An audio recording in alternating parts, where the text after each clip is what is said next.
Hello friends, welcome to online lecture series.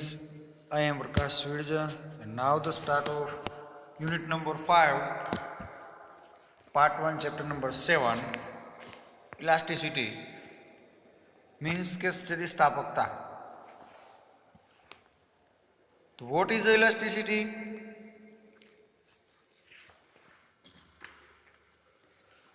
તો ઇલાસ્ટિસિટીને આપણે ગુજરાતીમાં શબ્દ કહીએ કે સ્થિતિસ્થાપકતા, મતલબ કે એવો પદાર્થ કે જેને તમે કંઈક બળ આપો છો, સ્ટ્રેસ આપો છો કે ખેંચાણ આપો છો, એના દ્વારા કંઈક એની લંબાઈમાં ઘટાડો થાય કે આકારમાં ઘટાડો થાય, લંબાઈમાં વધારો થાય, એના કદમાં ઘટાડો થાય, વધારો થાય કે કાંઈક એંગલ બદલાતો હોય કે આકાર એકબીજામાંથી બીજા આકારમાં કન્વર્ટ થતો હોય અને પાછો એ જ આકાર પહેલાં જેવો આકાર પ્રાપ્ત કરી લે, તો આવા ગુણધર્મને શું કહેવાય છે? સ્થિતિસ્થાપકતા કહેવાય, ઇલાસ્ટિસિટી કહેવાય. કે સપોઝ આપણે રબરનું એક પટ્ટી લીધી છે, રબરની પટ્ટીને તમે ખેંચો છો તો ખેંચાશે, પાછું તમે મૂકી દઈશે તો જે પહેલાં સ્ટાર્ટિંગમાં જેમ હતું એવું ને એવું લંબાઈમાં મૂળ પાછું આવી જશે. તો આ ગુણધર્મને શું કહેવાય? ઇલાસ્ટિસિટી કહેવાય. સ્પ્રિંગ છે, સ્પ્રિંગને તમે દબાવો છો, પાછી દબાવીને હવે તેની ઉપર જે લાગતું બળ છે છોડી દો છો, તો શું થશે? પાછી સ્પ્રિંગ છે, સ્પ્રિંગ છે સપોઝ આ x જેટલી લંબાઈની છે, રેડી? હવે તમે અહીંયા ફોર્સ લગાડો છો ડાયરેક્શનમાં, મતલબ કે અંતર ઘટશે કે થોડુંક આટલું અંતર થશે, પાછી તમે છોડી દો તો પાછું એના મૂળ અંતરે આવી જશે. તો આવા ગુણધર્મને શું કહી શકાય આપણે? સ્થિતિસ્થાપકતા મીન્સ કે ઇલાસ્ટિસિટી આપણે કોલ્ડ કહી શકીએ. ત્યારબાદ સ્પ્રિંગને તમે ખેંચો છો તો પણ એ લંબાઈમાં વધારો થયો છે, પાછું તમે એને મૂકી દો તો સ્પ્રિંગ પોતાની મૂળ સ્થાન પ્રાપ્ત કરી લેશે, રેડી? તો આને પણ શું કહેવાય? ઇલાસ્ટિસિટી આપણે કહી શકીએ.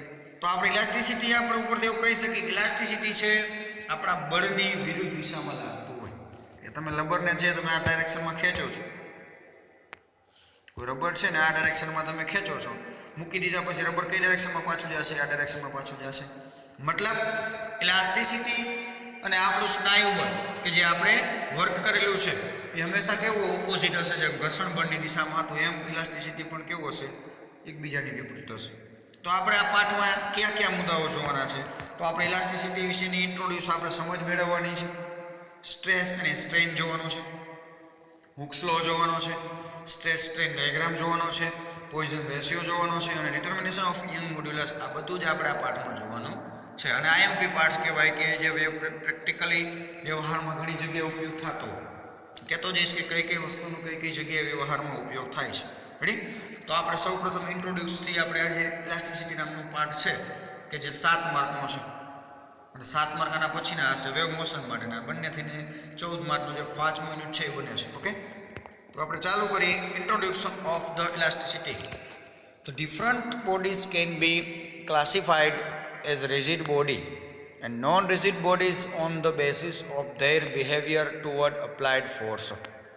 કે ડિફરન્સ બોડી છે, બે અલગ અલગ પદાર્થો છે, એને આપણે રિજિડ બોડી અને નોન રિજિડ બોડીમાં આપણે ક્લાસિફાઈડ કરવા છે, વર્ગીકરણ કરવું છે. તો કઈના આધારે કરશે? રિજિડ બોડી એટલે નક્કર પદાર્થ અને નોન રિજિડ બોડી એટલે નક્કર પદાર્થ પોલોનો, મતલબ નક્કર છે અને એવો પદાર્થ.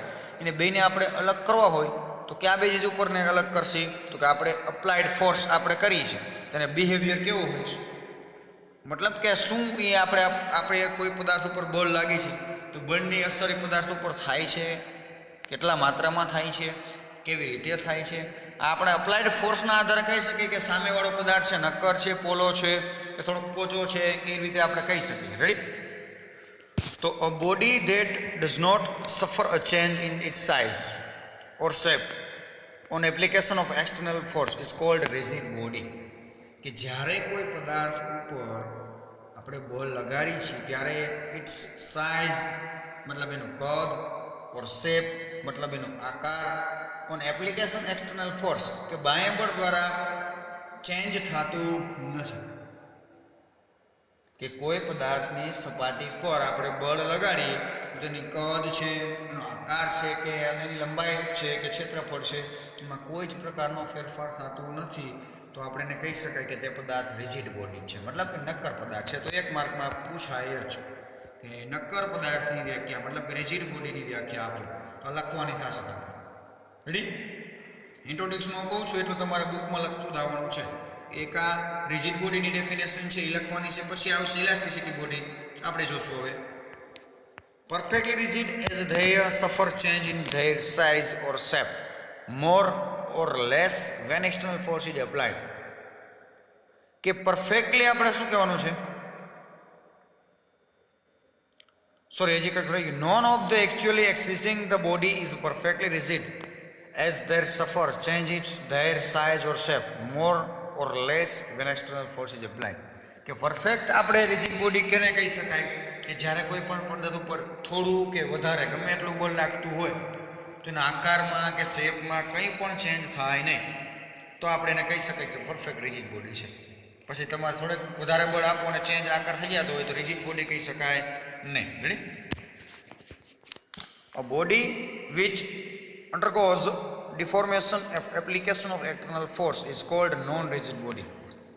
હવે સેકન્ડ વ્યાખ્યા તમારે લખવાની છે બુકમાં કે અ બોડી વિચ અંડરગોઝ ડિફોર્મેશન, મતલબ કે કંઈક આકારમાં ફેરફાર થાય છે, એમાં કંઈક વિચલિતતા આવે છે, ફેરફાર થાય છે. On application of external force, ક્યારે? જ્યારે તમે એના ઉપર બાહ્ય બળ લગાડો છો ત્યારે. જે પદાર્થ ઉપર કોઈ બાહ્ય બળ લગાડવાથી એનામાં કંઈ વિકૃતિ આવે, પછી લંબાઈમાં ફેરફાર થાય તોય ભલે, આકારમાં ફેરફાર થાય તોય ભલે, એના કદમાં ફેરફાર થાય તોય ભલે, કંઈક વિકૃતિ આવે છે તો એવા પદાર્થને આપણે શું કહેવાનું છે? નોન રિજિડ બોડી કહેવાની છે. મતલબ પોલો પદાર્થ. રેડી? નક્કર પદાર્થ હતો, આ પોલો પદાર્થ છે. There are classified as elasticity body and plastic body. આપણે બે મટીરિયલ આપણે લઈ શકીએ, એક રબરના અને એક પ્લાસ્ટિક મટીરિયલ. રેડી? એ આપણે રબર એટલે ઇલાસ્ટિક મટીરિયલ કહીએ છીએ, પ્લાસ્ટિક મટીરિયલ એટલે આપણે ખબર છે રબર અને પ્લાસ્ટિક મટીરિયલ આપણે ડિવાઈડ કરી શકીએ. તો એક માર્કમાં પૂછાઈ શકે અત્યાર લગીની એક આ રિજિડ બોડીની વ્યાખ્યા, નોન રિજિડ બોડીની વ્યાખ્યા, પછી રિજિડ બોડીના ટાઈપ. તો ક્યાં ક્યાં આવશે? There are two type classified, elasticity body and plastic body. આ ત્રણ મુદ્દા છે. ત્યારબાદ નેક્સ્ટ જોઈએ કે the body which retains its original shape or size after removal to external force is called elasticity body and the property of the body is called elasticity. સાંભળજો elasticity. હવે આપણે નોન રિજિડ બોડીની, રિજિડ બોડીની, ત્યારબાદ ત્રીજી વ્યાખ્યા એવી છે, વ્યાખ્યાઓ પૂછાય છે વધારે એક એક માર્કમાં. ઇલાસ્ટિક બોડી એટલે શું? તો અહીં પૂછે કે the body which remain is original shape or size after removal the external force. કે જ્યારે તમે કોઈ પદાર્થ પર લગાડેલું બાહ્ય બળ છે દૂર કરી નાખો છો, કે અપ્લાય હવે આપણે આપતા નથી, મતલબ બંધ કરી દો છો, કે રિમૂવલ આગું કરી નાખો છો, તો શું થાય છે?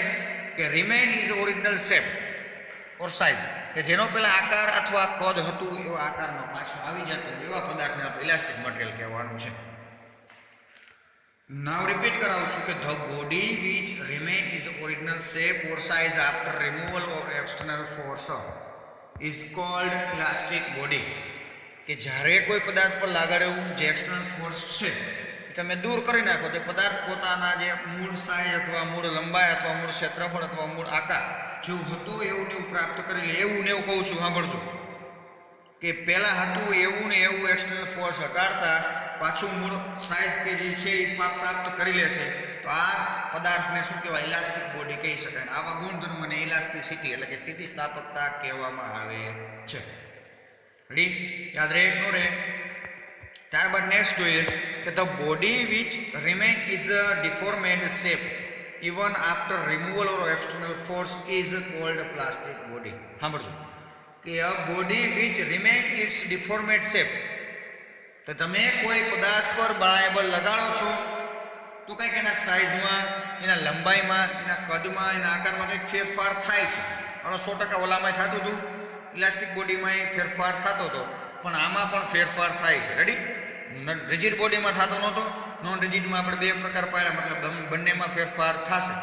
બટ આગળ જો after removal of external force is called plastic body. Its deformed shape even after removal of external force. કે જ્યારે તમે એના પર લગાડેલું બાહ્ય બળ દૂર કરો છો તો જે પ્લાસ્ટિક બોડીમાં ઇલાસ્ટિક બોડીમાં થતું એવું પ્લાસ્ટિક બોડીમાં થશે નહીં. ઇલાસ્ટિક બોડીમાં શું થતું હતું? કે જે પહેલાં હતું એવું પ્રાપ્ત કરતું, કે જે પહેલાં હતી લંબાઈ એટલી લંબાઈ બાહ્ય બળ છોડ્યા પછી પ્રાપ્ત થઈ જતી, એટલી જાડાઈ પ્રાપ્ત થઈ જતી. બટ પ્લાસ્ટિક બોડીમાં આવું થશે નહીં. પ્લાસ્ટિક બોડીને તમે ખેંચશો તો ખેંચાશે, દબાવશો તો દબાશે, ક્ષેત્રફળમાં, લંબાઈમાં, આકારમાં ફેરફાર થશે. પછી પોતાના પહેલા જેવો આકાર તમે જ્યારે બળ છોડી રહ્યો છો ત્યારે પોતાના જ પહેલા જેવો આકાર પ્રાપ્ત કરશે, પણ પરફેક્ટ કરશે નહીં. પ્લાસ્ટિક છે પહેલા જેવો આકાર પ્રાપ્ત કરવાની કોશિશ કરશે, પણ પહેલા હતી એવી ને પરફેક્ટલી આકાર કે સાઇઝ કે લંબાઈ કે ક્ષેત્રફળ પૂરેપૂરું પ્રાપ્ત કરી શકશે નહીં. કંઈક એમાં ડિફોર્મેટ, કંઈક ખામી રહી જશે. તો આવી ખામીની ધરાવતા પદાર્થને શું કહેવાય છે? પ્લાસ્ટિક બોડી કહેવાય છે. અને આવા ગુણધર્મોને પ્લાસ્ટિસિટી કહેવાય. ઓલી ઇલાસ્ટિસિટી, આમાં plasticity. Ready? In general bodies are in between these two limits. કેટલી લિમિટ હોય કોઈ પણ પદાર્થમાં? બે limits. There is no perfectly elastic body અથવા પરફેક્ટલી પ્લાસ્ટિક બોડી. બે ગુણધર્મો હોય કોઈ પણ પદાર્થમાં. કાં પરફેક્ટલી પ્લાસ્ટિક બોડી છે, કાં પરફેક્ટલી પ્લાસ્ટિક બોડી નથી. કાં પરફેક્ટ ઇલાસ્ટિક બોડી કહી શકાય, કાં પરફેક્ટ પ્લાસ્ટિક બોડી કહી શકાય. મતલબ બે પ્રકાર છે, elastic body, plastic body. It depend on the force applied, કે તમે બળ કેવો આપો છો એની આધારે ડિપેન્ડ રહેવાનું છે. Some object may behave is rigid body for small force and may behaves is elastic body for large force. કે અમુક પદાર્થો છે એ તમે ઓછા બળમાં છે એ કેવું છે કે નક્કર કે ડગે બગે નહીં, મતલબ કે એની ઉપર કાંઈ ફેરફાર થતો નથી. બટ તમારે હજી ઓછા કરતાં થોડાક વધારે બળની જરૂર પડવાની છે તો શેમાં રૂપાંતર થઈ જશે? પ્લાસ્ટિક બોડીમાં, મટીરિયલમાં રૂપાંતર થઈ જાય. સપોઝ આપણે ટીનનો તાર લઈ લઈએ કે ટીનનો તાર છે હાથેથી કંઈ દબાવી તો ફેરફાર થાય નહીં, બટ એ ટીનના તારને કંઈ પ્રેસ અથવા મશીન દ્વારા દબાવવામાં આવે તો દબાઈ જશે. તો આ મટીરિયલ કેવું કહેવાય? ઓછા બળે રિજિડ બોડી છે, બટ હાઈ પ્રેશરમાં શું થઈ જાય છે? Convert into plastic body. તો આવા ઘણા બધા પદાર્થો જે પૃથ્વી ઉપર છે કે ઓછા બળે કાંઈ ફેરફાર થતો નથી, બટ તમે હાઈ પ્રેશર આપો છો, થોડુંક વધારે બળ આપો છો તો તેના સાઇઝ અને શેપમાં ફેરફાર થાય છે. રેડી? તો એમ કહેવા માંગે છે કે ઓછા બળે રિજિડ બોડી છે, but high pressure, high force શું થઈ જાય છે? કન્વર્ટ પ્લાસ્ટિક બોડીમાં થઈ જાય. ઇલાસ્ટિક બોડીમાં નહીં, પ્લાસ્ટિક બોડીમાં. Okay? When the applied force is much larger, અને હજી એક રહી ગયું છે બાકી. Some object may behave as rigid body for small force and may behave as elastic body for large force. Now repeat, some object may behave as rigid body for small force. તો તમે નાનું બળ લગાડો છો ત્યારે પદાર્થ કેવો છે? નક્કર પદાર્થ છે. પણ લાર્જ ફોર્સ લગાડો તો ઇલાસ્ટિક બોડીમાં પણ કન્વર્ટ થઈ જાય ને પ્લાસ્ટિક બોડીમાં પણ કન્વર્ટ થઈ શકે છે. મેં કીધું એમ. રેડી? મોસ્ટ ઓફ છે પ્લાસ્ટિકમાં જ કન્વર્ટ થશે, ઇલાસ્ટિકમાં કન્વર્ટ થશે નહીં. કારણ કે ઇલાસ્ટિકને પરફેક્ટ આપણે જે મૂળ શેપ કે મૂળ સાઇઝ પ્રાપ્ત કર્યો એને જ ઇલાસ્ટિક કહી શકાય. બટ એવું બનતું નથી. ટીન છે પ્રેસિંગ આપ્યા પછી એનો મૂળ આકાર પાછો પ્રાપ્ત કરતો નથી. વિકૃતિ આવે છે પણ પોતાના પહેલા જેવો પૂરેપૂરો પ્રાપ્ત કરતો નથી. એટલે આપણે મોસ્ટ ઓફ છે બધી હાઈ પ્રેશરે જે કન્વર્ટ થાય છે બધી કેવી પ્લાસ્ટિક બોડી હશે, ઇલાસ્ટિક બોડી હશે નહીં. When the applied force is much larger તો બોડી બીકમ્સ અ પ્લાસ્ટિક બોડી. હજી પાછું તમે ઇલાસ્ટિક બોડીને બળ આપતા જાઓ તો કેમાં કન્વર્ટ થઈ જશે? ઇલાસ્ટિક બોડીમાં. Its can not return to its original position. પછી એનો મૂળ આકાર પ્રાપ્ત કરતો નથી. આપણે સપોઝ એક સ્પ્રિંગ છે, રેડી? સ્પ્રિંગને તમે ખેંચતા જશો, અમુક અંતર ખેંચશો તો પાછો મૂકી દેશો એટલે મૂળ અંતર પ્રાપ્ત કરે. પછી હવે સ્પ્રિંગ છે મશીન દ્વારા ખેંચવાની છે. ખેંચતા જ જાઓ. સપોઝ એક સ્પ્રિંગ છે મહત્તમ આટલી ખેંચાય છે, અહીંયા છે. આપણા હાથ વડે ક્યાં લગી ખેંચે? અહીંયા લગી. બટ હવે આ સ્પ્રિંગને છે તમારા મશીન દ્વારા ખેંચવાનું છે તો શું થશે? મશીન દ્વારા ખેંચતા જાઓ, સ્પ્રિંગ છે આવા આકારમાં પ્રાપ્ત થઈ જશે.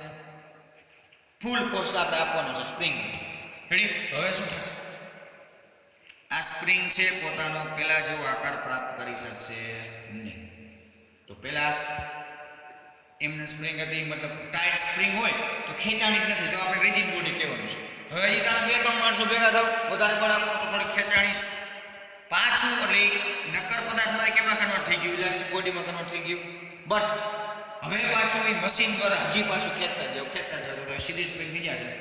પછી એ સીધો આકાર હળેયો છે પહેલા જેવી સ્પ્રિંગમાં કન્વર્ટ થશે નહીં. તો હવે આ હળેયાને શું કહેવાય? પ્લાસ્ટિક બોડી કહેવાય. યાદ રહે? તો આ રીતે કોઈ પણ બોડીના 3 પ્રકાર છે. પહેલા મેઇન 2 પ્રકાર, rigid body, non rigid body. પાછા નોન રિજિડ બોડીના બે પ્રકાર છે, ઇલાસ્ટિક બોડી, પ્લાસ્ટિક બોડી. તો આ રીતે કોઈ પણ પદાર્થને ત્રણ ભાગ પાડી શકાય, રિજિડ બોડી, પ્લાસ્ટિક બોડી અને ઇલાસ્ટિક બોડી. ઓકે, તો આના પછી હવે જે બળો લાગે છે નેક્સ્ટ લેક્ચરમાં આપણે જોશું કે ક્યાં ક્યાં બળો લાગે અને શું શું ફેરફાર થાય. Okay, so thank you so much student watching my video.